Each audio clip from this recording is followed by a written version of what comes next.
Hey everyone, and welcome back to season 7. Look, 7, y'all. I can't even believe this. A Four Friends in a Book podcast. My name is Chris Colston. And of course, I'm here with my friends, Isaiah Tukes, Kimmy Lake, Laria Reed. And this book, kicking us off for season 7 in the month of August, we are reading Ken by Miss Tayari Jones. So look, if you're tuning in for the very first time, Four Friends in the Book is our monthly podcast series. We have a discussion centered around a book that we're reading together. So we meet here to discuss that book, to even catch up amongst each other. And of course, close the show out each month with this rant by Mr. Rant Man, Isaiah Tukes, to wrap up each episode. So again, if you guys haven't already, please get caught up in current before Friends in the Book podcast. Look, we some podcasters, we some book reviewers, and we just some friends catching up each month. So definitely get familiar. Tell a friend to tell a friend about these four friends over here at Four Friends in the Book podcast. So again, we had a little summer break. We take a little break during the summertime to kind of catch up, relax, vacation, do a little reading, and just kind of unwind. And so kicking this season off again, season 7. A familiar author. We actually read one of her books back in, I think, season 1 of Four Friends in the Book podcast. We reread An American Marriage by Miss Tayari Jones. Great fictional book. And so, of course, with her latest edition, we had to come back and spin the block with her and hear about Ken and this good story that she has for us. And so let's get into this book. Let's discuss it. Let's unpack it, and let's drop these reviews and ratings. And look, I'm telling y'all now, we're giving spoilers. So if y'all want to go ahead and skip big time ones, so to the hot topics, if you don't want, I know, right? Because fast forward to those hot topics, to those rants. If you haven't read this book, or if you don't, if you don't mind, but we definitely gonna be giving spoilers about this book during our book review. But if you have read it, we would definitely like to hear that feedback, and even your answers to these questions as we go through them together. So we'd like to hear that from you guys. So drop some comments in the comment sections. We would love to hear from you guys. So. Look, you know how we do it over here. I kick off each episode with this question being, what did you think about this book? And if you had to rate it on a scale of 1 to 10, what would that be? And I'm going to let my brother come on, kick this show off, man, because I think this is one of his favorite fiction authors, right? He don't like fiction at all, but we read American Marriage. This is my only. Yeah, he was into that one. So we were kind of talking a little bit pre-show. Like we actually was joking, but we might start releasing some of our pre-show little clips out because we had some good conversations. We be catching up over here on our own too, but talking about Isaiah and his hate for fiction. But I'm curious to hear what my brother thinks about this book. So again, what did you think about this book? And on a scale of 1 to 10, what would you rate it? So for me, I think this book, it just basically took me on a ride, and you see that with most fictional books as well too. But as the story started to unfold, I realized like the intention of what this book was talking about. Ken, to me, the story and the character that they introduced of the main characters of Nisi and Annie, and the choices that they actually dealt. They both were motherless under different circumstances. One lost their mother to gun violence. Another lost their mother to that the mother just basically walked out of their life and they had to be raised by their grandmother. And I just love how this book just discussed abandonment, and sometimes that the blood that we call our blood is not honestly our blood, but it's the people that we cause wants to actually be our blood, the people that we truly love, and the people that actually chooses us. And with Tayari Jones, this is my second book actually reading of hers, and her writing style is very nice. I like how she writes. She doesn't introduce a lot of characters, and I think that's my real biggest pet peeve with fictional. Like they introduce too many people, and it's like a family reunion on every chapter. Like, why so many people that we got to talk about? But I like how she just deep dives into the main characters. You really get to know their story, how these are as people. Now their ending, I'm just going to say this is a spoiler alert. Like it totally shocked me of how the book actually ended. Like I wanted so much more for Annie. She lost her life. We can go ahead and just say that. But it's a lot. Like she just lost so much. You know, she was just chasing her mom. She was just trying to be like a better person as well too. But I just wanted just so much more for her as well too. But also, you know, I got so tired of hearing this word cradle friend, Hattie Lee, Bobo. But like, who are these people? Like, goodness, like, you know, you just keep talking about these same people. But, you know, I think that was intentional of, you know, just trying to get these points across. Now, I know I'm trying not to be all over the place because the middle dragged a little bit for me of the talking of the stories, and that ending, I really did not enjoy it because of like, I wanted like a better outcome for Annie. Bernice, I think she got her happily ever after, but Annie, you know, sometimes, you know, even if you do try to be a good person, you don't often always win at the very end. But, you know, Tahara Jones, she's a very good writer. Like they say, I love her writing style. I think this is my favorite and only fictional writer that I like to read as well too. This is my second book of reading of her. Overall, you know, I do think this was a great read. Other than that dragging of the middle, you know, I do encourage people to actually pick up this book and read it, and I do give it a 9. Oh, well, come on now, right, Isaiah. So we got a 9 from Isaiah kicking off season 7 of Four Friends in the Book. Look, that boy hate fiction books. I'm actually surprised. Me too. I have faith because he loves TRH. I do. One and only. So coming to Laria Reed next. Yes. What did you think about this book, and what would you rate it on a scale of 1 to 10? Well, I agree with everything Isaiah said. The beginning of the book was a little tough for me. And it just seemed like it was kind of like, I was like, can we get on to it? Like what, you know, once it started going, it was like a steam, one of those trains that's just starting. I was like, okay, can we get to the point? Like what's going on? And then when it started going, I was like, okay, here we go. And I enjoyed it. I liked the book a lot. I will be honest, I was triggered. They was talking about being motherless, and I'm like, I'm motherless too. Oh my God. In that aspect, but in the abandonment that they talked about, I know we're going to talk more about it, so I'll just say that part and I'll get into the other later. But I really enjoyed the character development. I enjoyed the spinoff of a lot of it. She went in a different direction that I didn't see coming with the roommate situation with Lord, I forgot the people's names. Yes, with Niecy. And I call it a funeral home girl. The rich girl, the rich black girl, the rich bourgeoisie. I didn't expect to see that happening, you know, in this book happening back then. Not saying that they didn't have same-sex relationships at the time, but, you know, it's just kind of, you know, different to hear in a book that's based on that time. So, anyway, but I really enjoyed the book. I'm trying to not go too deep while going deep at the same time, so I'm gonna stop. But I will give it a solid 8. It's very well written. She's a phenomenal author.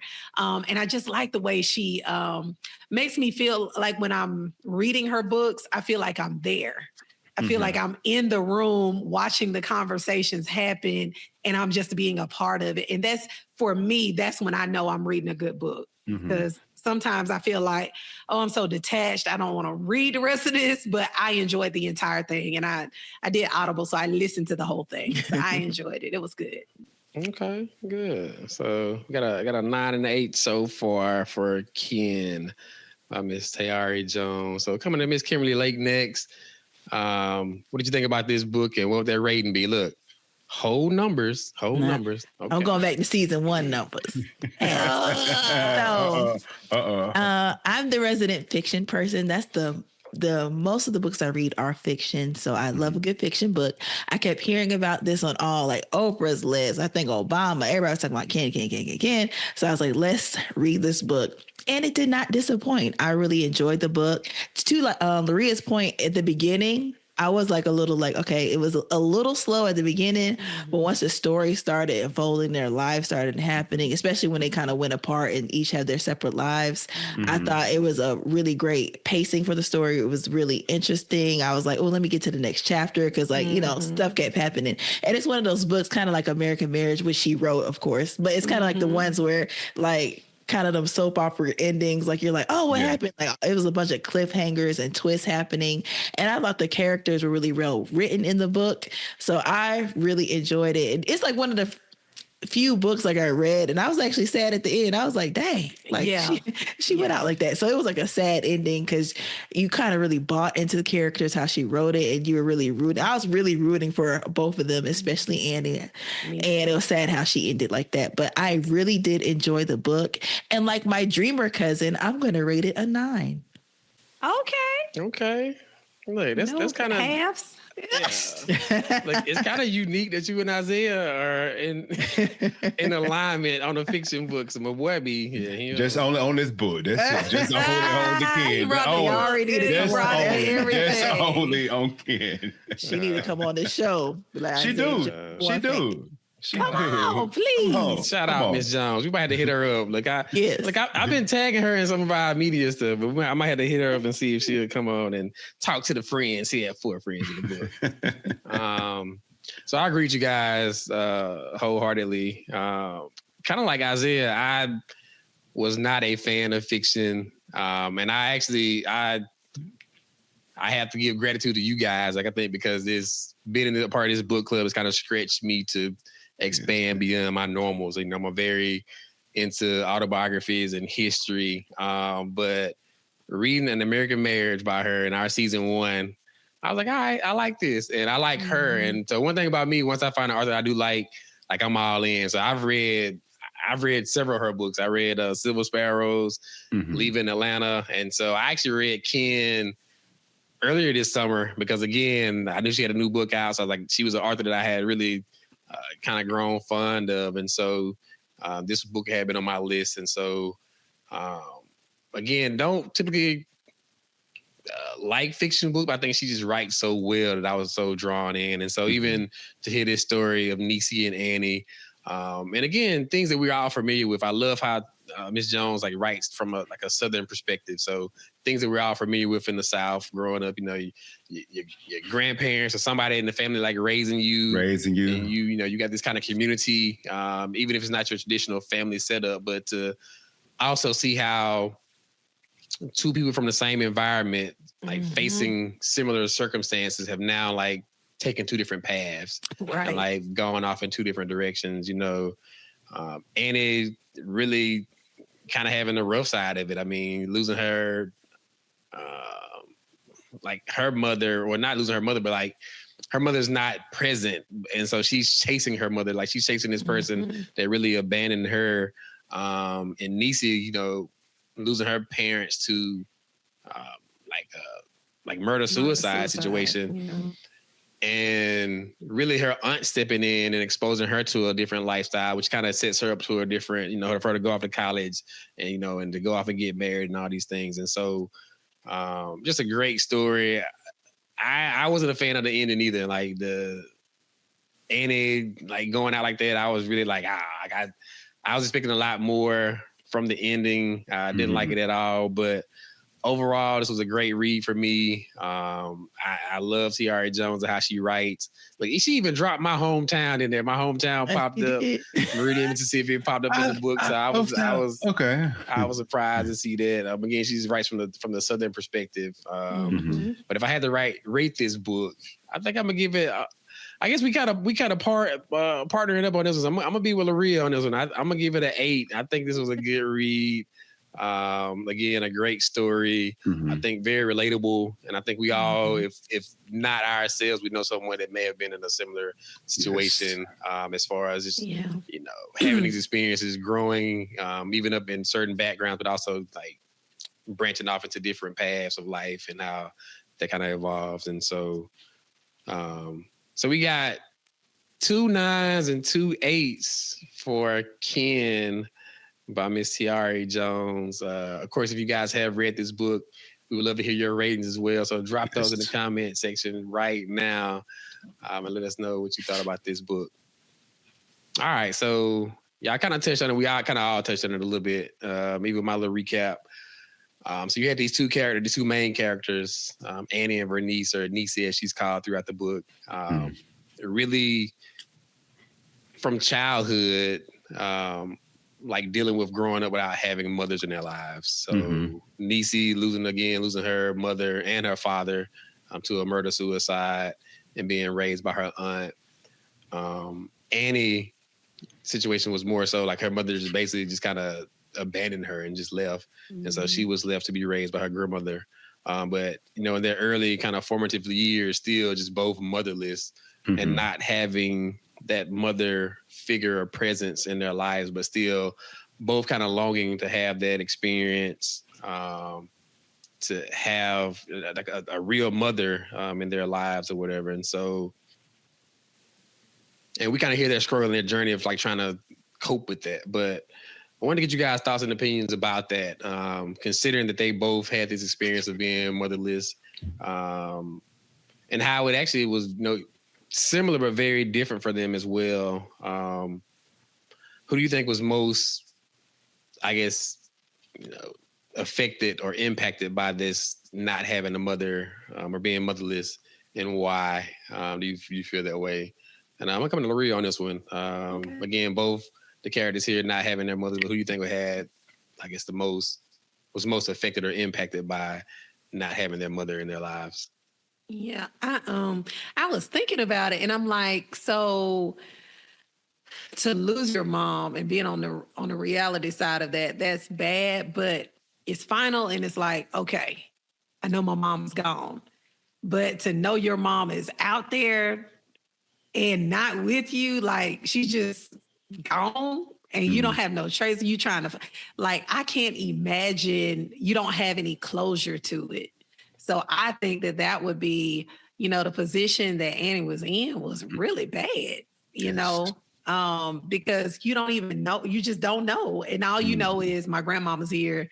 And then, you just searching and searching and searching, because if she wouldn't have taken that path, I just feel like she would still be alive, would have been alive at the time. So that just breaks my heart to know.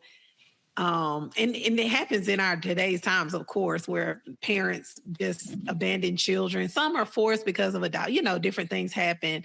But I can't imagine now, before my mom passed, I wouldn't have thought that way, but being on the other side of it, it's like, that's got to be terrible. And I'm not saying that Niecy's situation was any better, because, your father kills your mother, then he kills himself. Like, that's horrible, right?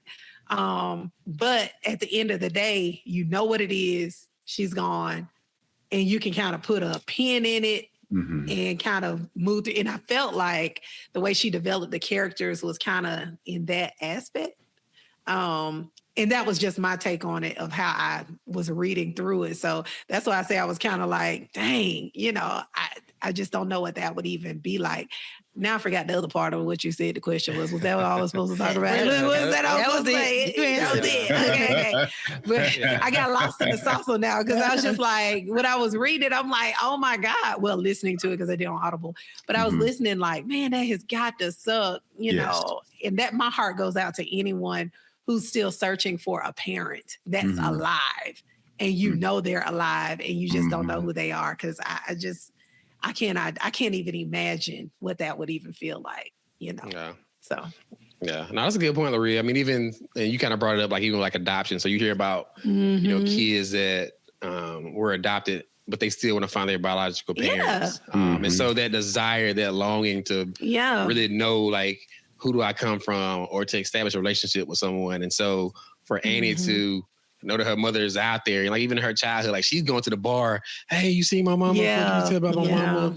Like, and for her mom even come to the hometown, but not see her or not want to see her child has to be very devastating as well. But that desire, that longing to have a relationship is very difficult. And so I think me even answering that question, I would agree with you, Laria, like to the unknown factor has to have been like a great turmoil and like a just overwhelming for her as a kid, because again, she's probably just questioning so much. Whereas with Niecy, like you said, it was final. Like she just know her parents are no longer here. It's done. It's over with. But for Annie to know or have hopes of things may get better, or I can establish a relationship, or, she had to leave me because of this, but now things aren't like this. So I can maybe establish something else. Like I think that was probably like weighing on her so heavily, and that she, even though her and Niecy both didn't have their mothers, it was probably a lot more traumatic, which is weird to say, as you mentioned, like, because Niecy lost her parents in a very traumatic way. But I feel like Annie was more traumatized by not having her mother in her life, because she was still wanting to establish that relationship and establish the connection. And ultimately she wasn't able to do that. And I think it still kind of hurt her in so many ways. So. All right, so coming to Kim next. Again, both of the two main characters here not having their mothers, but who you feel like was most affected or impacted by that motherless child kind of environment? I agree with y'all. I would say Annie, just in living life and knowing about, just hearing about abandonment in general. I know like fathers are important. Fathers are important, but it's just something like I've just noticed, if your mother kind of abandons you and she's here, that's like a very deep wound. That's just like, it's just, I don't think it's anything like that. So, she was always searching for her mom, to the point where she's going crazy, thinking everybody that she saw was her mother. And just to know, like, your mother's around, but she don't want to see you. That everybody's telling you, like, just forget about it. And you're like, but I want to see her. I want, if she could just see me, maybe like, she'll meet me and want to love me and accept me. And the crazy part is when she finally, spoiler, meets her mom or goes to the house, her mom has a daughter with her name. So that's another double wave. That's crazy. Like, oh, so slap in the face. Right. So it's just, so I really felt for her, because I was like, that just abandonment, that kind of wound from your mom is just, that's very hard to overcome. Yeah. I mean, that's good, because even I'm pretty sure at that point she's like, well, like, why not me? Like, you end up doing it. Right. You had a family. Like, why couldn't you have done that with me? So yeah. Whew, that's tough. Yeah. It is. All right, bro. Kind of wrapping this question up with you, man. Who do you feel like had I ain't gonna say the worst hand, but I guess just kind of, again, was more like negatively impacted by not having their mother in their lives, between Annie and Vernice? I think Annie had the worst hand because she knew her mother was living, but choose not to be in her life. And Nisa didn't even have that option because she knew neither her parents, because they was gone before she even knew what, who they were or knew her parents were all together.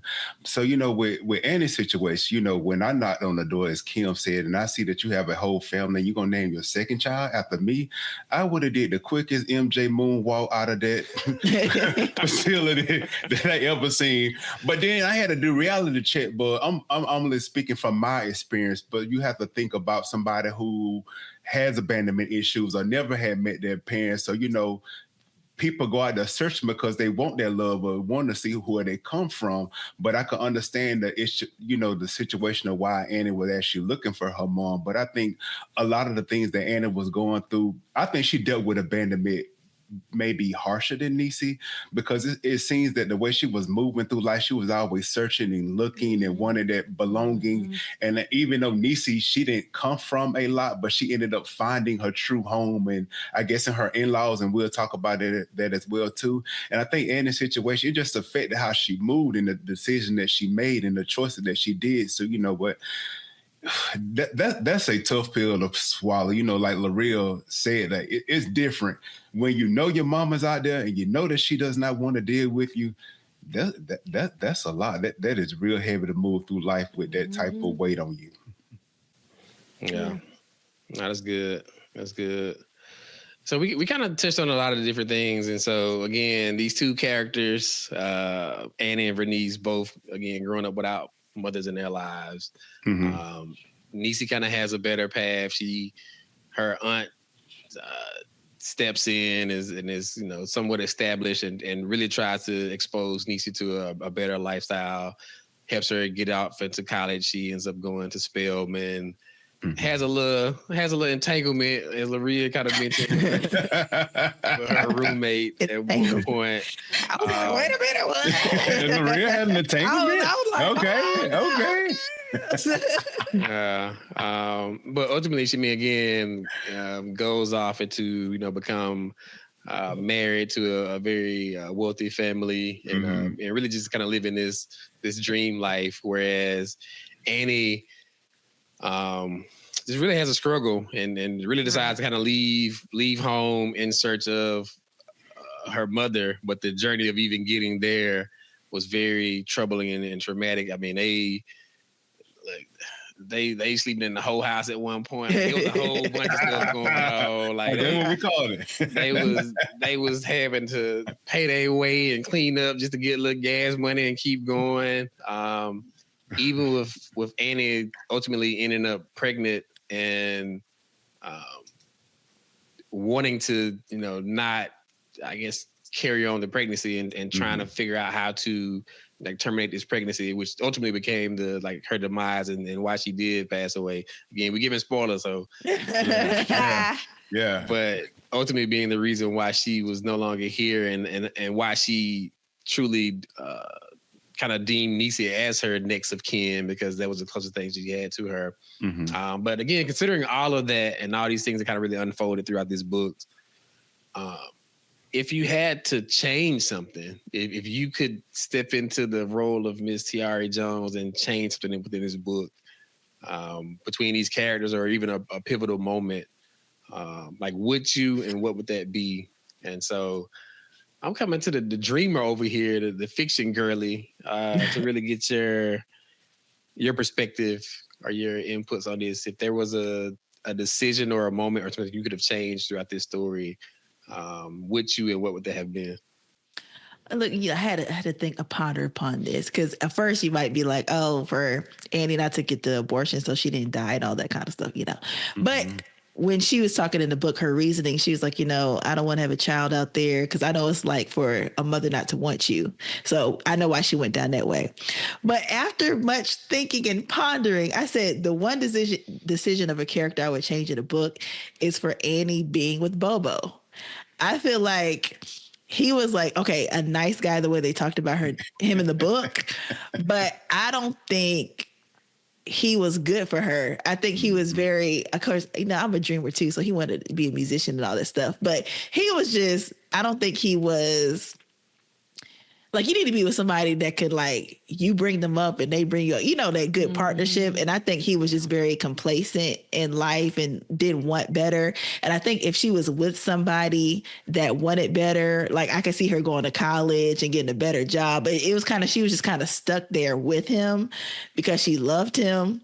And I always say, like, his uncle was the bar owner. And he was like, man, you left and you're with I know he's my nephew, but you need to leave him alone and go on and get with somebody else or go on with your life. And if somebody's family member tells you to move on for somebody, you need to listen. You better listen. I was just like, I just think he held her back. And I think she was very smart. And maybe even if she didn't go to college, I feel like she would have had her business or something, because she was very smart or street smart. So I just think he held her back, and then he ended up leaving anyway, and he pissed me off with all that. But I think one decision I would make was her being with Bobo. I think she should have just not went down that road with him, and I think she would have kind of had a better life. Correct. Bobo played in her face. Very good observation. Yes, he played in her face. Isaiah, do you have a take or a thought on that? Would it be a moment or a situation you would have changed in this story? I wanted Annie to live. I wanted Annie to not, like Kim said, not be with Bobo. You're going to leave me, like I'm seeing him in this 1-bedroom apartment looking at the kitchen, and you're going to go with a college person.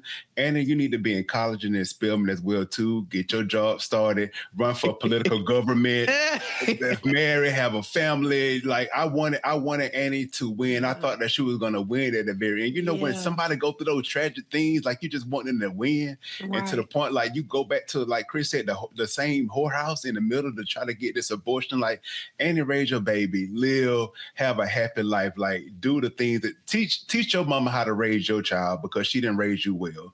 And so I really wanted her to win and have her own happily ever after, whatever that was as well. And I think, she didn't get that full justice of life. Yeah, that's good. Laria, coming to you on this one, was there a moment or a thought of how things could have been different if there was one decision that could have been changed to kind of affect the outcome of this overall story? Well, I mean, the Annie thing got me. I was like, God, darn, what in the world? I mean, I was having like a real reaction to it. Like, what? No, I was really hoping for something better for her. It was small incidences. I didn't want her to go to the whorehouse. I wanted her to, she just seemed like such a nice girl. And it just felt like,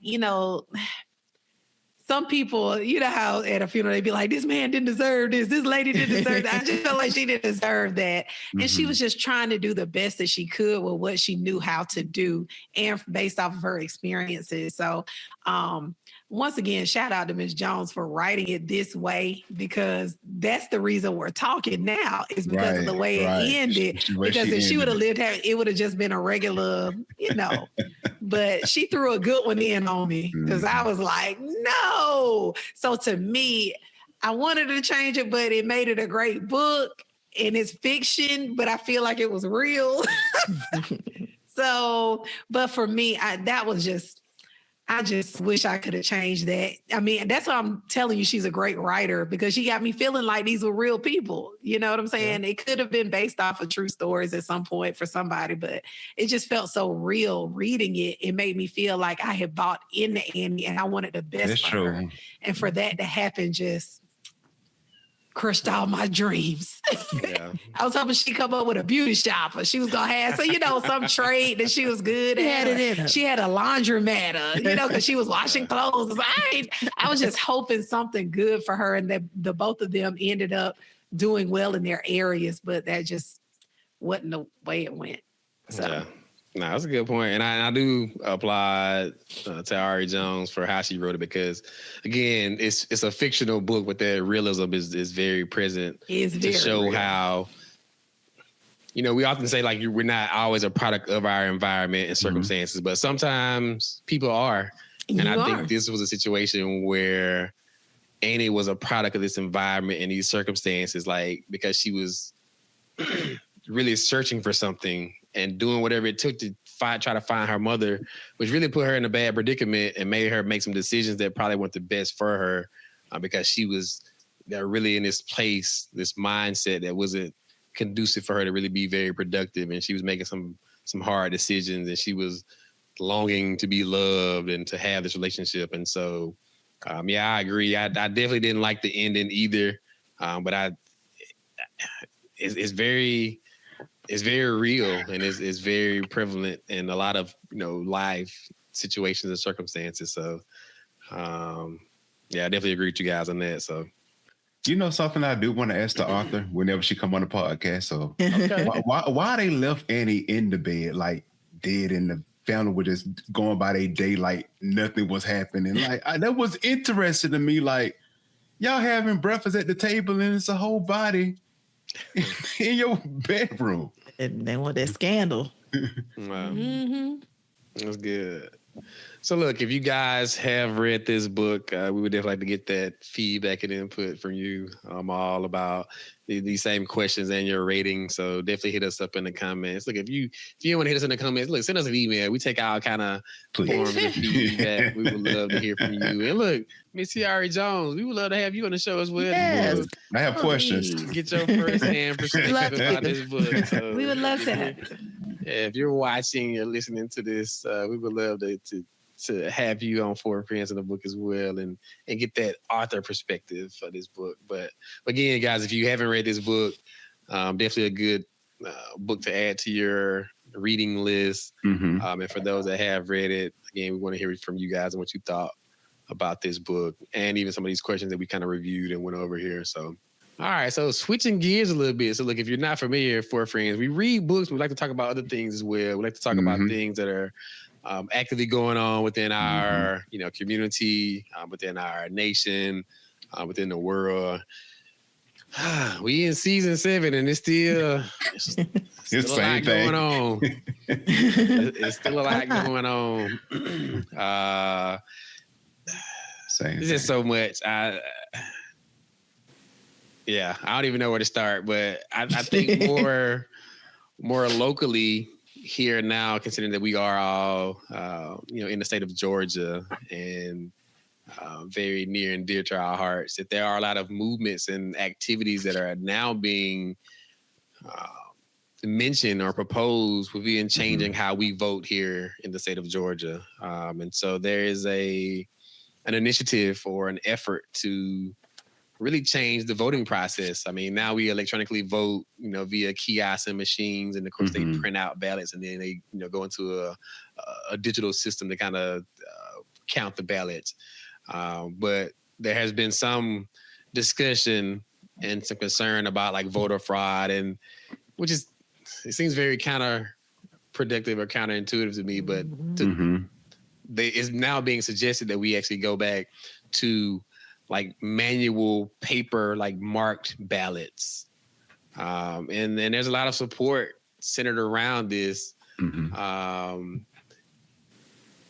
It's just crazy. I mean, we've been talking about voter fraud and other things, and now we going back in time to, which to me could be even more so, opens up more doors for, fraud or manipulation, because you can literally throw these, votes away that are on paper, where at least you had everything electronically, like it took a lot more work and effort, if there even was the case. So we still don't even know like how true this whole notion of voter fraud is, because when people win and it's in their favor, there's no talk about fraud. But when they lose, it's a problem. And, on audio too.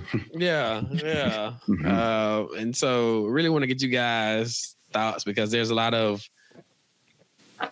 huge impact to that. I mean, there's a financial impact, economically, to change over. And it really there's so many things that are questionable about voting already. And so now to open up or try to change something as well just could shift the whole dynamic. And so I really wanted to have this early discussion with you guys about this. We off of midterms, really preparing for, upcoming elections and all these things. And so I really want to get you guys' thoughts and opinions about this notion of changing to, marked paper ballots here in the state of Georgia. And I'm gonna come to my resident politician. He might give us a mini rant, so we're gonna let him get it out the way first. But Isaiah, bro, what did you think about this? Oh, I thought he was no. I'm sorry. About these paper ballots.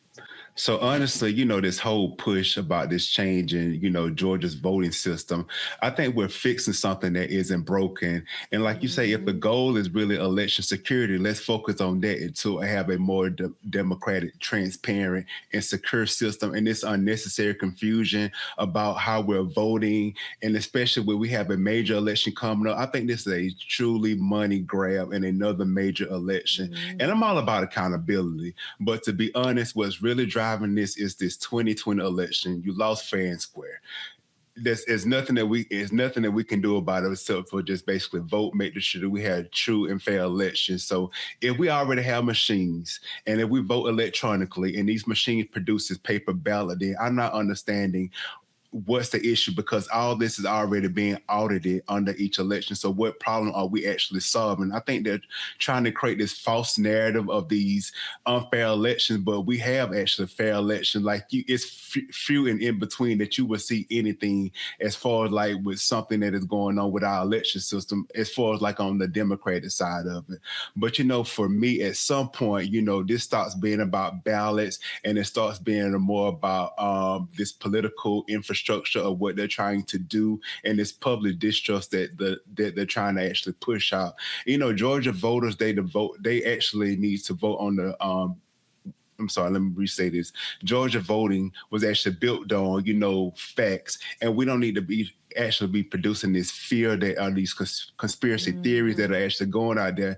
And I'm all about equality, justice, representation. And I actually have an 18-year-old nephew who actually be voting for the first time this incoming election. So I want him to understand that this election is more about the people and resources and opportunities and the goals that he has for himself and his future. And I just hope this Georgia legislature, they actually reflect and have a good representation of this good good, fair, and free election that we actually have upcoming, and do not try to push this narrative of what they're trying to do. It's like every time we have an election, we hear the same narrative of what they're trying to do with these Republicans. Yeah, that's good. Kim Laria, any thoughts or opinions about this whole shift in mindset? Not only for just, again, the changing, and as Isaiah mentioned, like, you know, are these even truly founded issues? Like, what are we really trying to resolve here? But, you know, this could be creating even more distrust in the system. Yes. So we'd love to hear you guys' thoughts or opinions about, you know, what do you believe is the driver of the push behind this initiative to now overhaul or revamp our voting systems even more so? I'm like Isaiah. Well, we already vote electronically and we get a paper ballot from that. Anyway. It's both of them now. So I just think it's being pushed because this 2020 election lie, Trump will not let it die. And I'm like, you lost the 2020 election. And if you, like Isaiah just said, like, now, okay, y'all won. You had the Senate, you got the Congress, all that, you got the presidency. So, like, were the elections that just happened like fraudulent, or were they fair? So right. I just hate how he's pushing this narrative about election. They're not safe or they're not fair. It's like if you say something enough times, people start to believe it, because there are literally people that really believe that we don't have fair and safe elections. And I just, I don't get it. And I just remember, look, my millennial brain going back in the day, that whole Florida, and it was like, the hanging chads, and was Bush really governor, and they made a whole big deal because there were paper ballots used by hand. Sure was. We did this whole big overhaul of our system and everything got electronic. And now it's like we're trying to take it back. And I'm like, y'all said it wasn't secure back then, and now it's more secure. And now you want to take it back. It wasn't secure. I don't get it.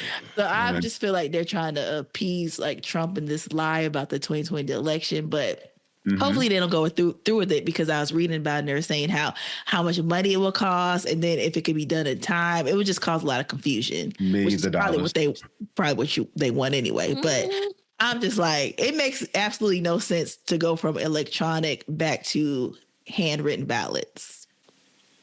Yeah, that's crazy. Larry, any thoughts or opinions on this whole? I mean, everything Kim just said is what I was going to say about the Chads back in the day, because it was like this, oh my God, because that's when we were doing Scantron pretty much. But you know, it goes back to, and this goes back to all of the historical books that we've read. Right. It's always a different finish line. When you know you're getting ready to lose something, the finish line changes. Let's do this. Because the people are upset. Everybody's outpriced. I don't care if you're a Trump supporter, a Kamala supporter. It don't matter who you are. You can't afford to live like this forever. I mean, it's just, we are way out of range for the best of the best, for the rich, for everybody. Everybody's is feeling it. And so I think that now it's a scheme, a plot, a scheme that Todd set up. Because it's ridiculous to even think. And now, like we just talked about, we do it electronically. It prints out. They tell you, go and look over what you printed. You read through it to make sure it's right. Then they put it through. You watch it go through the scanner, and then it counts it electronically. Boom, we done. So, I mean, you're doing both. In my opinion, I feel like they should send a text to everyone in the United States as a citizen and let us vote that way. And I hit who I want and it goes back. That I would rather vote that way versus what we're doing now. But, you know, hey, I participate in the process because I want to be active in that. But like I said, I just feel like it's a changing of the finish line as always. When the oppressor gets to a point where they feel like they are not going to be in control, we come up with another way to allow something to happen where we can start a controversy, delay the election. I mean, I'm telling you, they're coming up with everything for the next couple of times. So everybody, and I'm saying this to our audience, everybody, please check every inch of everything that's on your ballot. Go to your state and look through and make sure everything is there, because I'm telling you, they're trying to figure out ways to eliminate the roles, ways. It's always a finish line changer. So that, to me, that's just a part of it. And where's Mitch McConnell? So I had to throw that out too. Where is Mitch? Let's talk about that. Where is Mitch? I'm like the Twilight Zone. Yeah. I had to end everything political with that. And where is Mitch? And where is Mitch? Because y'all lying. I think it's like they said, it's a test to see how they're gonna do with the orange man. If something happens to him, how long they can delay letting it go. I'm telling y'all, these people are treacherous and evil. It is ridiculous. Okay, Rant. I said, I know, right? 'Cause I'm really ticked off. I really am. I am just aggravated and annoyed. Right. I'm annoyed because we had people that voted for this administration, and now we're all feeling it. It's like the group project that went wrong, and I'm just like, now I'm in this foolishness because of y'all. That's true. Okay, I'm gonna stop. Look, and thank Laria for that mini rant that she just did. I'm all in it. I'm sick of this. I'm so tired. It's exhausting. Now, Laria, I think you bring up a good point, and that's kind of my perspective as well. Like, I feel like this is another moving of the goalpost, and also another barrier to the voting process. So again, we go to a manual paper marked ballot. Of course, that's going to add to the time it takes to vote. So the process is going to be a lot longer. And so I think these are all methods of kind of really discouraging people from voting. Most definitely. Because similar we saw with like how we was purging all these voter rolls, and now, you need to have a passport, to vote, or like all these other methods that are really impeding the process or making it more difficult to vote, because they know this is going to be a major election that's coming up, and that people will come out in the woodworks, and so now how can we, burden the system? And so of course, if the line is down the block, a lot of people will be discouraged and they'll turn away because I ain't for the wait in line for 3 hours or whatever. And so again, considering all the things that have happened in the past and errors and inefficiencies there, it seemed like a step backwards to take this stance. But I think that's in a method or really to discourage people from voting. And so I think that's, again, another tactic. And so it's sad to say that may be the state or the rationale behind this, but in my opinion, that's what it seems like it is. It's all these barriers of entry to vote. When, Laria, as you mentioned, the technology that we live in today, you can buy stock from a mobile device. You can bank from a mobile device. Why we have all these security functions and capabilities? Why can't we vote from a phone? Yeah. Why can't we utilize technology in a more effective and efficient manner, which in my opinion would actually increase the voter turnout for our voting population. But again, I think these are all methods to discourage and to lessen the people to go and vote and show up to the polls. So, but Chris, look, to your point, even I don't know why we have to register to vote, because I'm like, when we turn 18, they know we're citizens. I think you should automatically just be registered on the voter roll, even stuff like that. So I'm like, why do you have to go out and physically or electronically register to vote? Y'all know where we are. You know we're a citizen. You know we're 18. Because I wasn't paying my taxes, y'all will find me. So you already know who's here legally.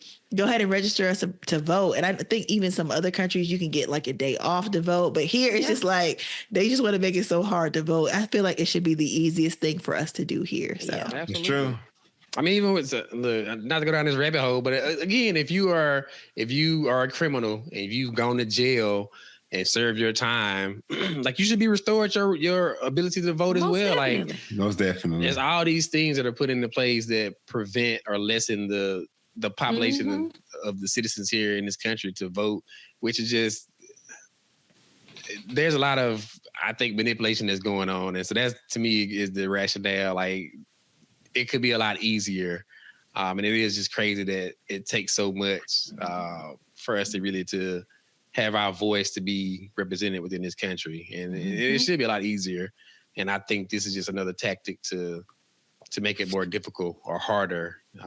So. All right, I think we all had a little bit on that one. We came back aggravated. Which is a good segue into our next segment of the show, which is the Rant by Mr. Rant Man, Isaiah Tukes. Look, this is our favorite segment of the show. We give Isaiah 60 seconds to really speak from the heart. To kind of talk about whatever he wants to. We usually don't debate it, contest it. He's usually very informative with his rants and really educating us about things that we may not be familiar with. And so, my brother, season 7, man, we back, had a little break. Season 7. I'm pretty sure you got a lot of good material to talk about. And you can recap over these last few months, but the floor is yours once again, man. 60 seconds starting now. Go. There's something that we don't talk about enough, and it's how the world treats our young men. And when they're little, they seem as innocent. But as they grow older, especially young Black men, too many people start seeing potential and start seeing a threat. Some young men begin to believe that the labels placed on them, and without guidance, they can drift towards the very expectations society has unfairly created. The difference is often one thing: support, a teacher, a mentor, someone who says, I can see the greatness in you. And we can't keep complaining about the outcomes if we're unwilling to invest in the people. Our young men don't just need consequences. They need opportunities, directions, and hope. They need pathways to education, careers, mental health resources, and second chances. And if we want stronger communities tomorrow, we have to pour into our young people today. Our young men aren't problems to be solved. They're leaders, innovators, and change makers waiting to be empowered. And when we invest in them, we all win. And that's that on that. That's good, bro. That's good. I think that's something we could all probably take heed to ensure that we are investing in the future, and reaching back and pouring back into our younger generations, because again, they will be the leaders of tomorrow. So good rant, man, to start us off with season 7. Like I was expecting you to go a little in a different direction, but that was great and a good start. I like the first season, the first episode, man. That was a good positive rant, man. So we appreciate you for that, man. So all right. So again, we are in season 7 of 4 Friends in the Book podcast. Like our little podcasting dreams that started out in the pandemic has led us to season 7. It's just crazy to think about this. But Isaiah, tell the people what we have coming up for next month here on 4 Friends in the Book podcast. On our next episode, we're diving into The Rough Side of the Mountain by Miss Keisha Lance Bottom. We'll talk about this woman behind her political career as a judge, a councilwoman, a mayor, and now Georgia Democratic nominee as governor. You don't want to miss this one. And L'Oreal, please let the viewers know when they can tune in. You can tune in to us every third Thursday. We can't wait to see you, so come see us. Yes, and on social media, make sure to like us on Facebook, follow us on Instagram, and you're watching here on YouTube, so you might as well subscribe. Absolutely, guys. And we're also on those podcasting services. So look, if you don't want to see these pretty faces right here, you can listen to us while you're on your way to work, in the gym, wherever you are. You can listen to 4 Friends in the Book podcast as well. So, and as always, continue to read, let's learn, and let's grow, and let's have a conversation right here on 4 Friends in the Book. Until next time, thank you. Thank you, guys.